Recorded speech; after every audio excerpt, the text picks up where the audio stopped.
ప్రధాని అయిన మోడీజీ గారికి ఒక చిన్న విన్నపం.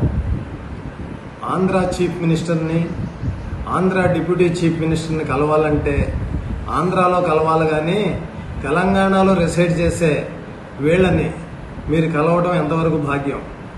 అదేవిధంగా పబ్లిక్ టాక్లో మీరు రేవంత్ రెడ్డి గారిని కానీ ఇంకో పార్టీ వాళ్ళని కానీ డైరెక్ట్గా మీ పార్టీలోకి ఆహ్వానిస్తున్నారంటే అది ఏమైనా సభ్య సమాజం గర్వించదగ్గ విషయం అనుకుంటున్నారా?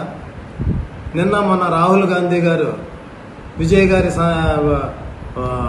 పట్టాభిషేకానికి వచ్చినట్టు మీరు కూడా ఇక్కడ ఏదైనా కార్యక్రమం పెట్టి ఆంధ్రాలో వచ్చి కలవాలనుకుంటే చంద్రబాబు నాయుడు గారిని, డిప్యూటీ సీఎం పవన్ కళ్యాణ్ గారిని కలిస్తే బాగుండేది.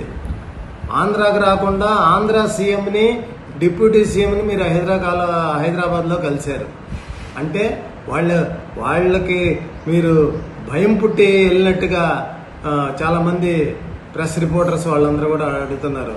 అటు పక్కన విజయ్ భయం పట్టుకుంది, అక్కడ ఎలాగో రాలేకపోయామని చెప్పేసి అనేది. నెక్స్ట్ నారా చంద్రబాబు గారికి ఇంకొక చిన్న విన్నపం.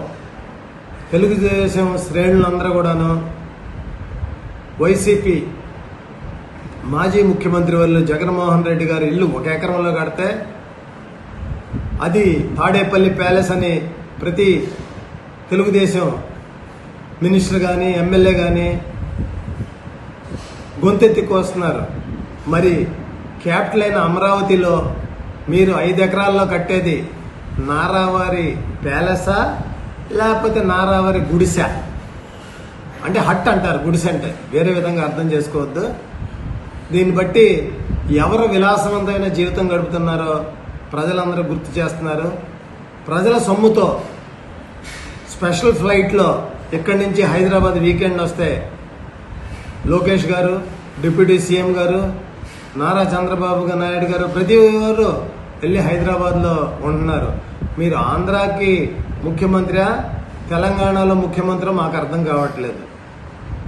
ఇక్కడ ఉండి ఇక్కడ సమస్యలు 24 అవర్స్ తీర్చాలి, కానీ ఏదో పార్ట్ టైం ముఖ్యమంత్రిగా మీరు హైదరాబాద్ నుంచి వచ్చి ఇక్కడ పరిపాలనించేటట్టుగా ఉంది.